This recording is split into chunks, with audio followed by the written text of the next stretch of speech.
buongiorno, buona domenica, benvenuti a questa edizione di TG Sicilia, ai titoli del nostro telegiornale.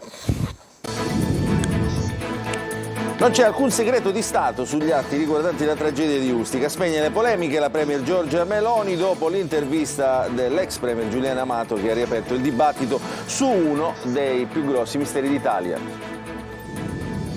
Inchiodati dal video di un cellulare, identificati e denunciati i due responsabili del pestaggio ai danni di un giovane motociclista al Tondo Gioeni a Catania. Si contano ancora i danni causati dall'incendio all'aeroporto di Catania. Per Asso Esercenti si calcola una perdita media di oltre il 45% del fatturato per le aziende. Scusa se non ci sarò. La lettera di una docente di sostegno precaria indirizzata ai suoi alunni diventa virale sui social.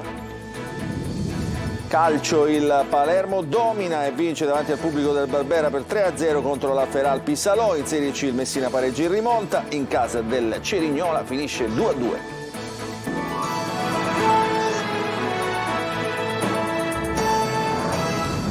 Ancora buongiorno e benvenuti a questa prima edizione di TG Sicilia. Continuano e non si spengono le polemiche dopo l'intervista dell'ex premier Giuliano Amato rilasciata ieri a Repubblica. Si sono susseguite una serie di reazioni. A spegnerle però queste polemiche è stata proprio la premier Giorgia Meloni, che dice non c'è alcun segreto di Stato sui fatti di Ustica del 1980.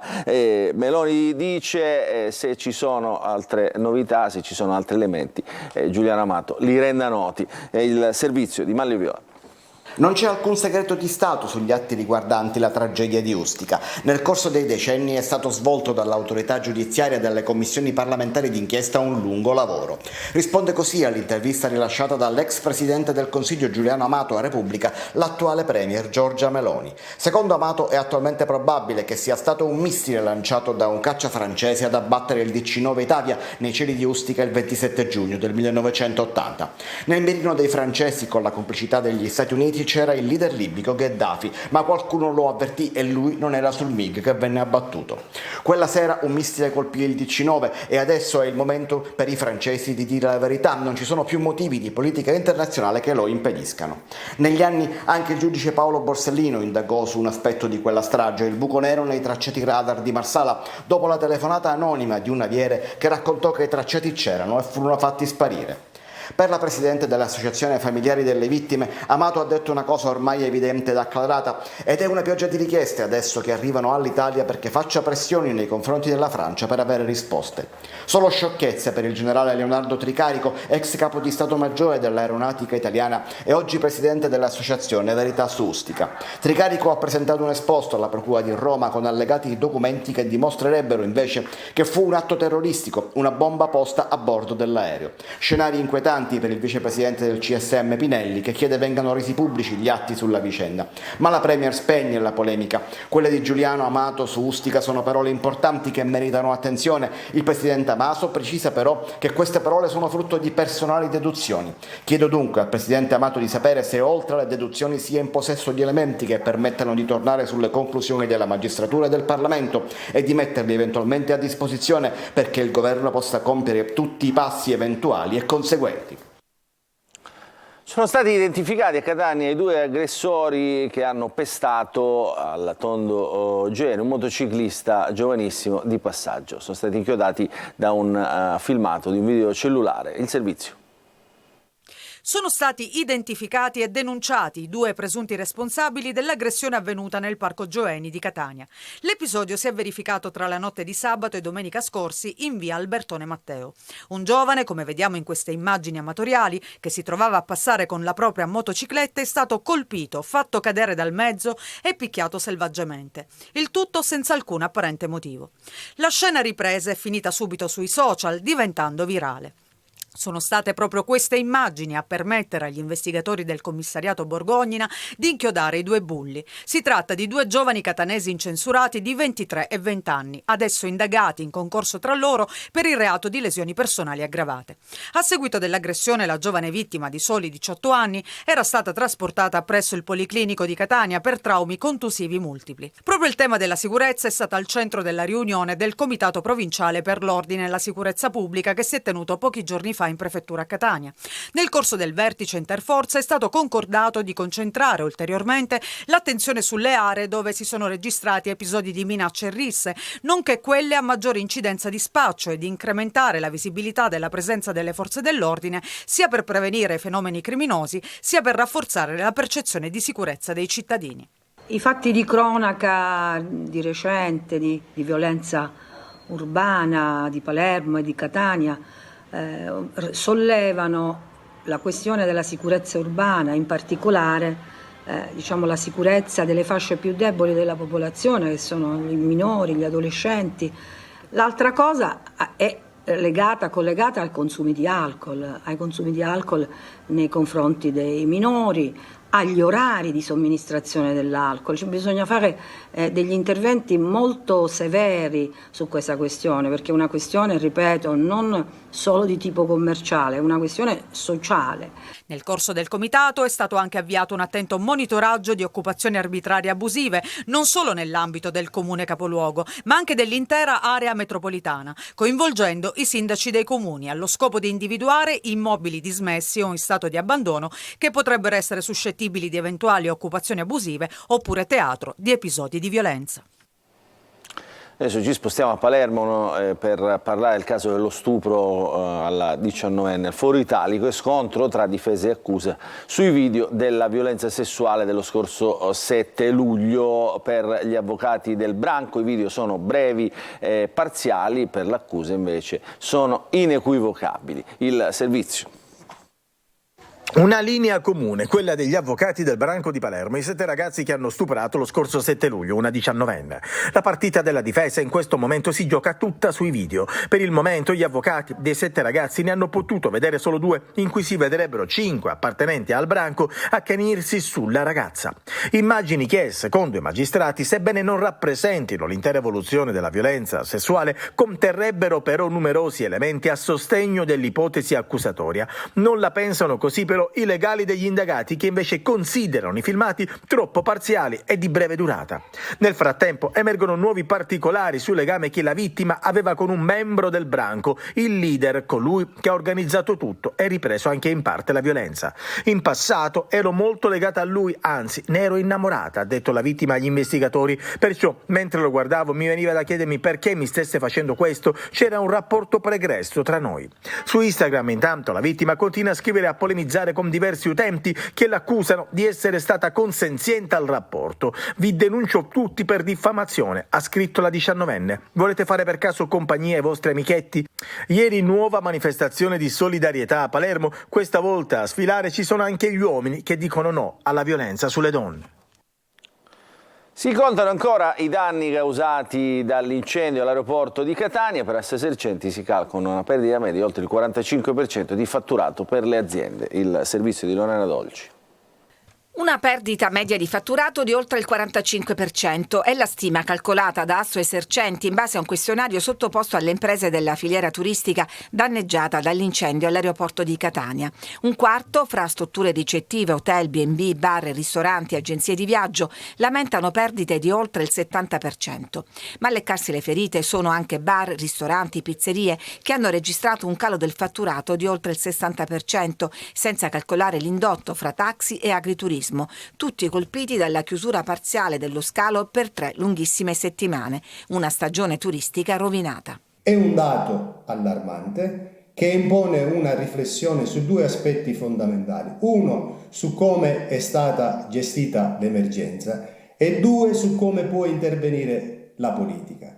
In questo senso esprimiamo piena vicinanza alle posizioni che sono state assunte dal sindaco di Catania Enrico Trantino, ma auspichiamo soprattutto che la politica, piuttosto che occupare posti di potere senza tenere conto delle vere competenze e delle nomine, possa individuare nella nomina di enti importanti come la SAC figure manageriali che abbiano le competenze dovute per poter svolgere questo ruolo.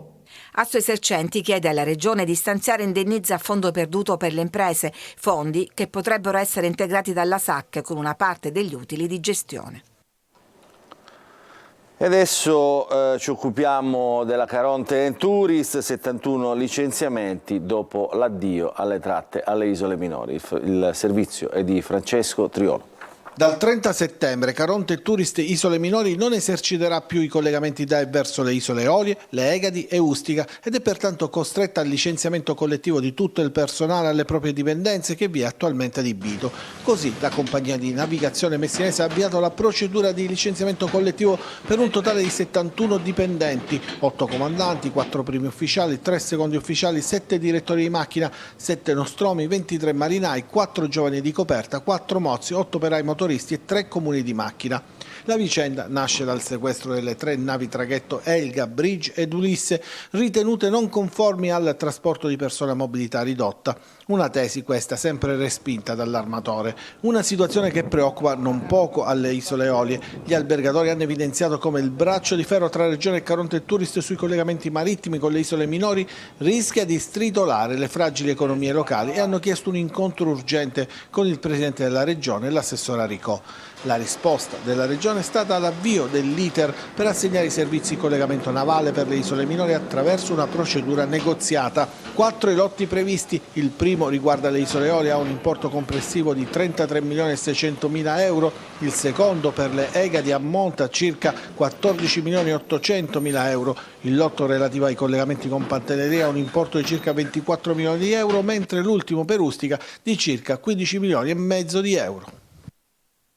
Adesso la scuola, tanti docenti di sostegno sono precari, una situazione che penalizza prima di tutto tutti quegli studenti che hanno diritto appunto all'insegnante di sostegno perché condizionati da difficoltà. Lo sfogo di un insegnante di Gela diventa virale sui social. Gera Italia.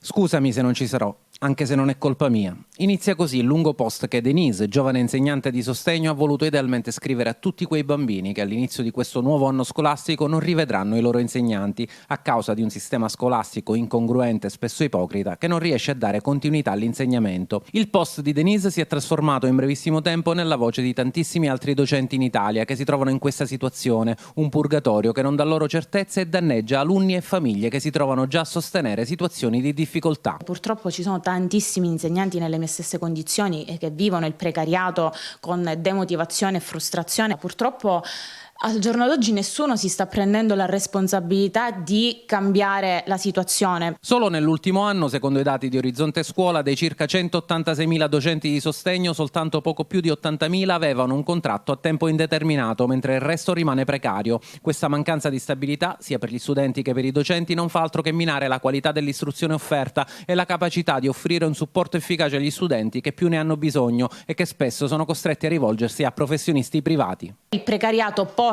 inevitabilmente a una condizione di disagio i bambini con disabilità e dopo i sacrifici che sono stati fatti per raggiungere, un grado di professionalità e di formazione non indifferente, è brutto che non si riesca poi veramente a metterli in pratica a causa di questo problema. Il post di Denise in pochissime ore è diventato virale, centinaia di condivisioni anche da parte di personalità in vista nel mondo della scuola, segno tangibile che la questione è una ferita aperta da suturare e far guarire il prima possibile.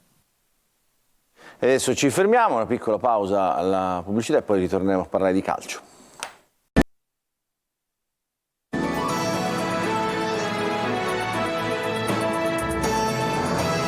Ancora ben trovati nella seconda parte del nostro telegiornale, parliamo di calcio, cominciamo con la Serie B, con il Palermo, seconda vittoria consecutiva per il rosanero ieri al Barbera, Palermo vittorioso per 3-0 sulla Feralpi Salò, in rete Insigne, Stulac e Di Francesco. Marco Gulla. Buona la prima tra le mura amiche per il Palermo che prende il largo e cala il tris ad una Feralpi Salò disorientata e lo spirito, l'organizzazione, la voglia di giocare bene insieme. Abbiamo fatto una partita di grande livello, sempre in controllo. Peccato non aver segnato prima il doppio vantaggio, perché poi la Feralpi comunque inizio secondo tempo si è anche resa pericolosa in una situazione, però insomma la squadra ha fatto una bella partita, il pubblico ci ha sostenuto, una bella serata e siamo felici. Tutti in campo il 16 settembre ad Ascoli. Adesso ci spostiamo in Serie C, pareggio per 2-2 del Messina a Cerignola nella prima giornata di campionato. Di Tropea e Firenze i gol realizzati dai giallorossi. Il servizio è di Sergio Colosi. Un Messina distratto e incompleto offre sprazzi di classe e personalità nell'inatteso pareggio del Monterisi. Il 2-2 finale premia la generosità della squadra di Giacomo Modica, che supera a pieni voti il primo esame stagionale dopo un'estate di intenso lavoro e di amichevoli poco attendibili. Senza gli squalificati Ragusa, Manetta e Franco, a Cerignola Messina ha rinnovato per 10 undicesimi. L'unico confermato è Fumagalli, che vive da spettatore la prima mezz'ora di gioco. Il pallone viaggia in maniera più pericolosa nell'altra metà campo, dove Scafetta sfiora l'Eurogol dopo 180 secondi e Lorenzo Tropea lo imita con successo, ma da posizione più privilegiata al minuto 27. Messina avanti sui pugliesi, tecnicamente più dotati e colpiti nell'orgoglio. Tropea a sinistra soffre non poco. Tisci indica la via della rimonta e i suoi la percorrono, bucando i giallorossi prima alla mezz'ora e poi al quarto minuto della ripresa, con una doppietta di Malcore, servito da Russo in occasione dell'1-1 e da D'Ausilio per il sorpasso. All'ora di gioco entrano Firenze e Plescia, a corto di preparazione ma più avanti i decisivi. Il Cerignola commette l'errore di non creare neppure le premesse per chiudere la gara, ancora meno dopo il rosso diretto a Leonetti per fallo a palla lontana su Polito. Il Messina cerca l'episodio che arriva al minuto 92. Plescia conquista un calcio di punizione eseguito alla perfezione da Marco Firenze con Trezza immobile e gli ospiti a festeggiare tutti insieme il primo punto della stagione. E poi c'è il calcio non giocato, quello sugli spalti, 17 seggiolini distrutti nelle curve dello stadio Massimino di Catania dopo la prima partita di campionato di Serie C contro il Crotone. State vedendo le immagini, un bilancio poco edificante nella struttura appena riconsegnata dopo i lavori di riqualificazione che hanno riguardato il manto erboso, gli spogliatoi, la sala stampa e appunto la presenza dei seggiolini posizionati anche nelle curve. Il sindaco di Catania, state vedendo il post, ha espresso tutto il suo rammarico attraverso appunto la sua pagina Facebook.